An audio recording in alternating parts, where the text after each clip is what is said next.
February 9th, 2018. And I can't help but reflect. 50 years ago, I was a senior in high school and graduated high school. Martin Luther King was assassinated. And Bobby Kennedy, who I'm convinced would have won the presidency, was also assassinated.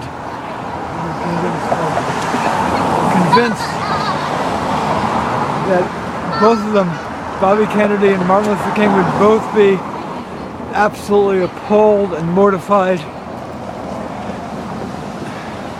at what's happened under Trump, Pence, and the Republican White House, at the NRA and the mass slaughter of 33 to 34,000 infants, toddlers, children, teenagers, adults of all ages every year in the years since, as I wrote in an op-ed published last September in the Columbia Missourian on gun violence. About 1,400,000 Americans have been slain in gun violence since 1968.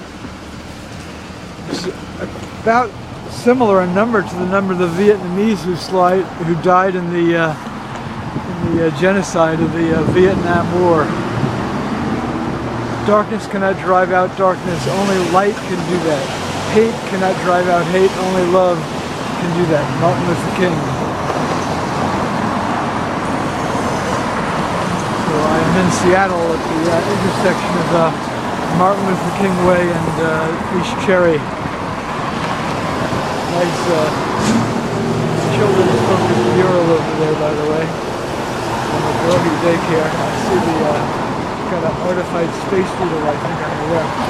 Anyway, back to Reverend Dr. King. I don't know who did the mural, but very pensive portrait. And with all the xenophobia, anti-black hatred with the Republicans and Donald Trump's birther campaign that he's refused to apologize for, and the Islamophobia and the anti-Semitism and the hatred of Hispanics and Mexicans and people from all over the world who don't fit his kind of view of we can accept white Protestant Norwegians, but everybody else has to stay out of the United States. It just makes me ill. At the same time, what I want to say is, don't mourn, organize, as Joe Hill or someone might have said. So don't be silent, as I tell audiences with my tolerance education and art classes.